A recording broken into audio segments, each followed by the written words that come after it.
तहव्वुर राणा, इस आतंकी का इंतजार हिंदुस्तान के हर बाशिंदे को पिछले 15 सालों से था और अब वो घड़ी आ गई है जब इसे अमेरिका से प्रत्यर्पण कर भारत लाया गया है।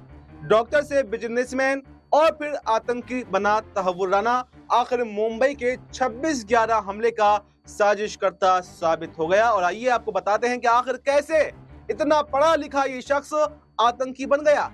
26/11 आतंकी हमले का साजिशकर्ता 64 वर्षीय तहव्वुर राणा का जन्म पाकिस्तान के पंजाब प्रांत के चिचावतनी शहर में हुआ था। मेडिकल की पढ़ाई पूरी करने के बाद में वो पाकिस्तानी सेना की मेडिकल कोर में शामिल हो गया, लेकिन 1990 के दशक के आखिर में तहव्वुर राणा ने पाकिस्तानी आर्मी भी छोड़ दी और कनाडा चला गया। लेकिन यहाँ भी कुछ साल रहने के बाद में वो अमेरिका चला गया और यहाँ पर इसने शिकागो में अपना इमिग्रेशन बिजनेस शुरू किया। तहव्वुर ने फर्स्ट वर्ल्ड इमिग्रेशन सर्विस नाम से अपना कारोबार जमाया, लेकिन इस दौरान वो अमेरिका में डेविड कोलमैन हेडली के संपर्क में आ गया और हेडली भी मुंबई हमले का साजिश करता है, जिसे दाऊद गिलानी के नाम से भी जाना जाता है। डेविड हेडली तहव्वुर राणा का बचपन का दोस्त भी रहा था। डेविड हेडली के संपर्क में आने के बाद में तहव्वुर राणा आतंकी गतिविधियों में शामिल हो गया और इस दौरान वो लश्कर-ए-तैयबा से जुड़ गया।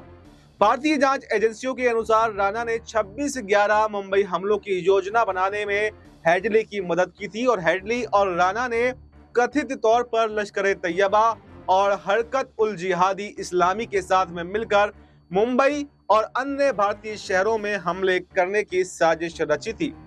तहव्वुर राणा कई सालों से पाकिस्तान की खुफिया एजेंसी ISI के लिए भी काम करता रहा है और बड़ी मेहनत और मशक्कत के बाद में उसे 15 सालों के बाद में अब भारत लाया गया है और कड़ी निगरानी में 14x14 के एक कमरे में रखा गया है, जिसमें सिर्फ कुछ ही अधिकारियों को जाने की अनुमति है और सीसीटीवी से उसकी बाकायदा निगरानी की जा रही है।